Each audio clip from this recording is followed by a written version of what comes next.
Shalom, damai di hati, salam sejahtera dalam kasih Tuhan kita Yesus Kristus. Senang boleh berjumpa dengan saudara-saudara dimanapun berada untuk membaca dan merenungkan akan firman Tuhan. Di kesempatan ini kita akan membaca Alkitab di dalam kitab Yesaya pasal 7. Ayat 10 sampai 17. Lembaga Alkitab Indonesia memberi judul Pemberitaan mengenai Immanuel. Begini bunyi firman Tuhan. Tuhan melanjutkan firman-Nya kepada Ahaz, katanya, mintalah suatu pertanda dari Tuhan Allahmu, biarlah itu sesuatu dari dunia orang mati yang paling bawah, atau sesuatu dari tempat tertinggi yang di atas. Tetapi Ahaz menjawab, aku tidak mau meminta, aku tidak mau mencobai Tuhan. Lalu berkatalah Nabi Yesaya, baiklah dengarkan, hai keluarga Daud, belum cukupkah kamu melelahkan orang, sehingga kamu melelahkan Allahku juga? Sebab itu Tuhan sendirilah yang akan memberikan kepadamu suatu pertanda. Sesungguhnya seorang perempuan muda mengandung dan akan melahirkan seorang anak laki-laki, dan ia akan menamakan dia Immanuel. Ia akan makan dadih dan madu sampai ia tahu menolak yang jahat dan memilih yang baik. Sebab sebelum anak itu tahu menolak yang jahat dan memilih yang baik, maka negeri yang kedua rajanya engkau takuti akan ditinggalkan kosong. Tuhan akan mendatangkan atasmu dan atas rakyatmu dan atas kaum keluargamu hari-hari seperti yang belum pernah datang sejak Efraim menjauhkan diri dari Yehuda, yakni Raja Asyur. Demikianlah pembacaan Alkitab. Yang disebut berbahagia ialah mereka yang mendengarkan firman Allah dan yang memeliharanya di dalam kehidupan. Saudara yang dikasihi Tuhan, percaya dan mempercayakan diri adalah dua hal yang berbeda. Percaya belum tentu mempercayakan diri, dan mempercayakan diri sudah pasti percaya. Kisah seorang yang bernama Charles Blondin, akrobatik asal Prancis, di tahun 1860 telah mencatat sejarah dalam perjalanan kehidupannya sebagai akrobatik. Dia begitu berani melakukan aksi yang spektakuler di air terjun Niagara. Dari titik yang satu ke titik yang lain, hanya dengan seutas tali, dia berjalan dengan penuh percaya diri. Sehingga semua orang yang hadir menyaksikan akan atraksi tersebut begitu kagum. Semua bertepuk tangan, bersorak-sorai, percaya akan kemampuan yang dimiliki oleh Charles Blondin.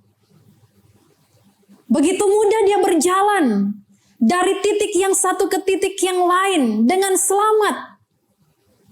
Tidak terjadi sesuatu hal apapun terhadap dirinya.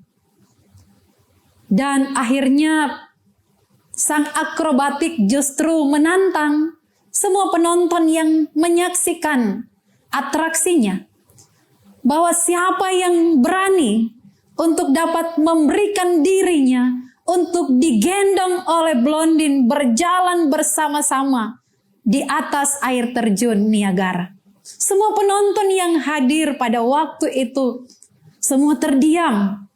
Tidak ada satu orang pun yang berani untuk tampil, mempercayakan dirinya berjalan bersama-sama dengan sang akrobatik. Waktu berjalan, tiba-tiba ada seorang anak yang kemudian mengangkat tangan dan berkata, "Saya bersedia, saya percaya untuk dapat berjalan bersama-sama melewati seutas tali menuju ke seberang bersama dengan Anda." Dan pada akhirnya saudara-saudara, Blondin menggendong anak itu di atas pundaknya. Mereka berdua berjalan, perlahan demi perlahan, melewati bahaya maut di depan. Dan pada akhirnya, mereka boleh tiba di seberang dengan selamat. Mengapa anak ini begitu berani? Mengapa anak itu begitu percaya diri untuk memberikan dirinya berjalan bersama sang akrobatik? Bahwa ternyata anak itu adalah anak dari sang akrobatik Charles Blondin. Anak itu percaya bahwa bapaknya atau ayahnya tidak akan mungkin mencelakakan dia. Bahwa pasti ayahnya akan membawa dia tiba di seberang dengan selamat. Dan inilah yang dinamakan percaya dan mempercayakan diri. Dari kisah ini kita belajar, saudara-saudara, untuk percaya kepada Allah dan mempercayakan diri kita kepadanya. Saudara-saudara, Raja Ahaz adalah Raja Yehuda.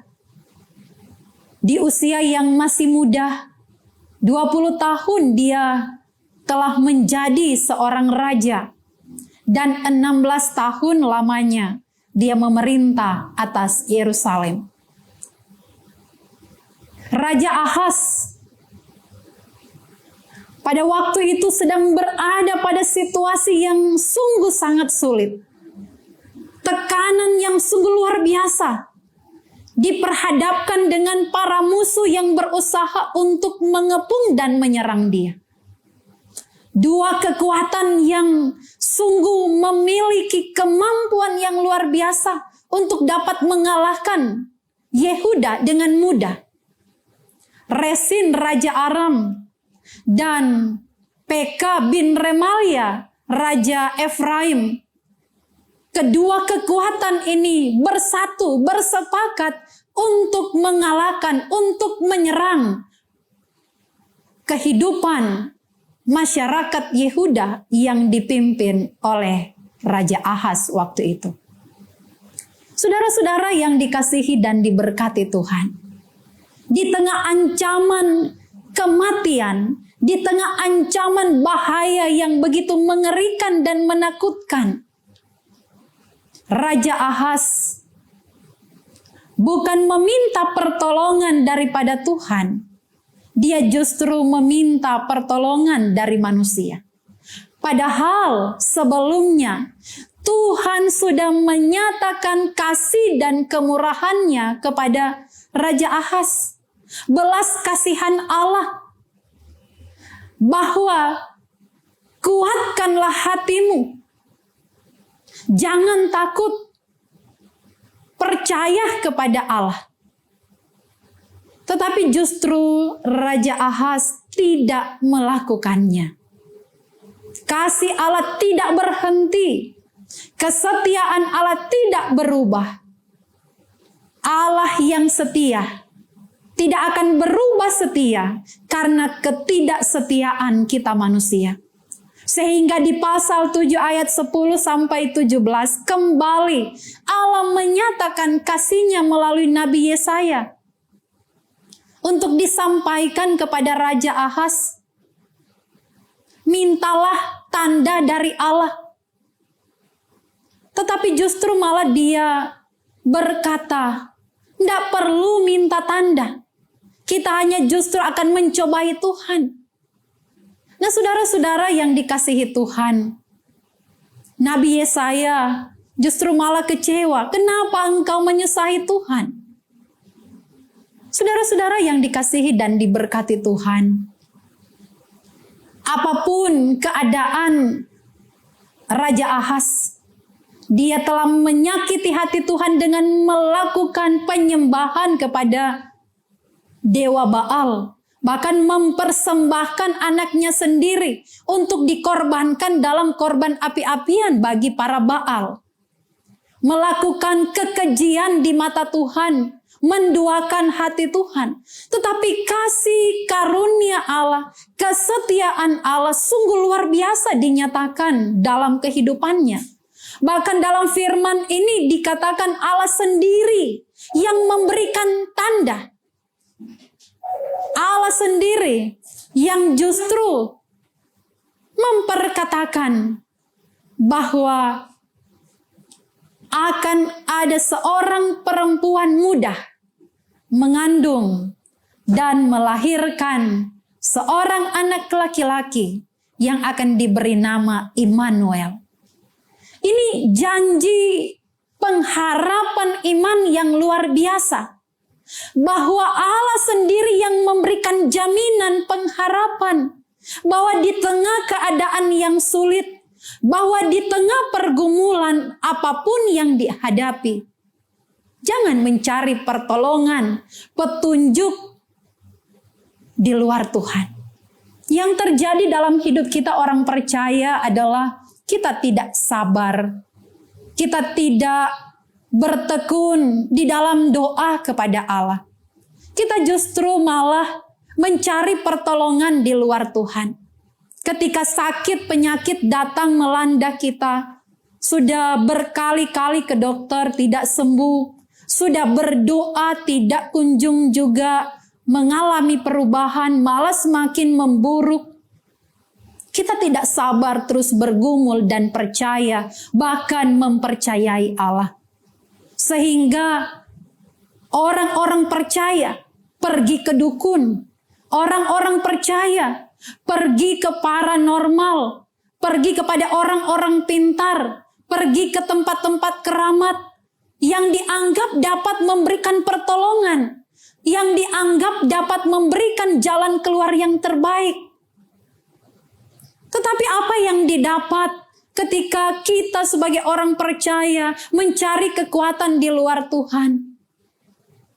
Orang kemudian hanya akan mendapat persoalan yang lebih besar lagi. Muncul dalam ungkapan doa, bahwa ternyata sakit ini akibat dari orang lain. Sakit ini karena orang ada sayang dan lain sebagainya. Muncul lagi prasangka, muncul lagi pikiran-pikiran negatif kepada orang lain.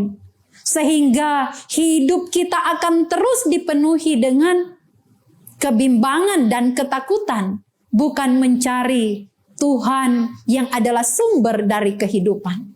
Karena itu saudara-saudara, dari firman ini kita belajar bahwa siapapun kita, apapun latar belakang hidup kita, Allah mengasihi saya dan saudara-saudara. Apapun persoalan yang sedang kita hadapi hari-hari ini, Allah tidak akan membiarkan kita. Kita tidak akan dibiarkan bergumul sendiri. Allah begitu peduli dengan kita. Dia sendiri yang memberi pertanda. Dia sendiri yang menjamin akan keselamatan bagi kita. Bahwa Immanuel akan menyertai hidup kita. Allah yang telah berjanji ribuan tahun yang lalu. Allah itu tetap sama dan menepati janji-janjinya. Dia tidak pernah berubah. Dulu, sekarang, bahkan sampai selama-lamanya. Dia tetap Allah yang layak dan patut untuk kita percayai. Janji-janji Allah adalah iya dan amin. Pasti sungguh benar. Pasti akan Dia tepati.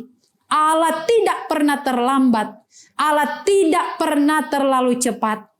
Allah selalu tepat pada waktunya. Dia akan menyatakan pertolongannya dalam kehidupan kita. Sehingga kita orang-orang percaya diajak untuk tidak bimbang dengan hidup ini. Tidak takut dengan ancaman bahaya apapun. Sekalipun dalam prediksi pemerintah di tahun yang akan datang akan terjadi krisis global, kesulitan bahan pangan, sulitnya mencari pekerjaan, bahkan ekonomi dunia tergoncang, berdampak tidak baik dalam kehidupan masyarakat Indonesia pada umumnya. Dan itu pun akan dirasakan oleh kita masyarakat. Tetapi saudara-saudara, di minggu Advent yang kedua ini dalam masa kita menanti kedatangan Tuhan, kita diingatkan bahwa Tuhan sendiri yang memberi pertanda.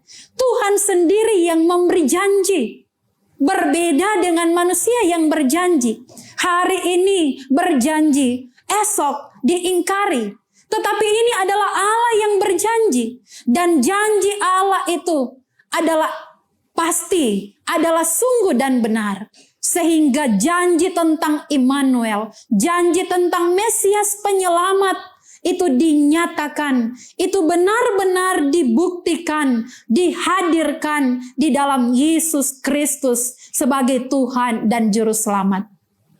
Sehingga kita orang-orang percaya di zaman ini diberikan kekuatan, pengharapan bahwa iman di dalam Yesus Kristus tidak akan mengecewakan. Bahwa Tuhan yang berjanji menolong, menyertai, membuka jalan, dan memberikan kekuatan akan Dia nyatakan bagi saya dan saudara-saudara untuk menjalani hari-hari kehidupan ini. Sehingga kebimbangan tidak akan menguasai hidup kita. Kita tidak akan salah memilih, tetapi kita akan terus percaya dan terus mempercayakan hidup kita kepada Allah. Percaya kepada Allah bukan hanya sekedar benar Allah itu baik, Allah itu dahsyat, Allah itu luar biasa, Allah itu sungguh sangat ajaib dalam kehidupan kita. Percaya kepada Allah tidak hanya sebatas pada pengetahuan saja, tetapi percaya kepada Allah adalah mempercayakan diri kita, hidup kita dituntun oleh Allah, dibimbing oleh Allah, dan menggantungkan hidup kita hanya kepada Allah. Sehingga dengan demikian kita akan berjalan bersama dengan Allah, melewati bahaya kehidupan apapun yang ada di depan kita. Kita akan berjalan dengan pasti dan dengan keyakinan iman yang sama bahwa Allah menggendong hidup kita. Allah bersama-sama dengan kita akan membawa kita tiba di seberang, menikmati hidup yang berkemenangan, menikmati keselamatan kekal yang telah Dia janjikan bagi setiap orang yang percaya kepadanya. Teruslah percaya dan teruslah mempercayakan hidup kita kepada tangan Tuhan. Hiduplah setia apapun yang akan terjadi, sekalipun keadaan sekalipun apa yang kita doakan belum dijawab, belum didengar Tuhan, teruslah bersabar, teruslah menanti dengan pasti, menanti dengan keyakinan dan pengharapan bahwa Allah Immanuel akan menyertai kehidupan kita semua. Kiranya firman Tuhan di minggu penantian yang kedua ini memberi semangat hidup bagi kita semua. Bahwa Tuhan yang memberi pertanda itu, bahwa Tuhan yang memberikan jaminan itu bagi kita, maka kita akan menjalaninya dengan tenang, aman, karena Tuhan Immanuel beserta kita. Tuhan memberkati firman-Nya, memberkati kita yang mendengar dan yang melakukannya di dalam kehidupan. Amin.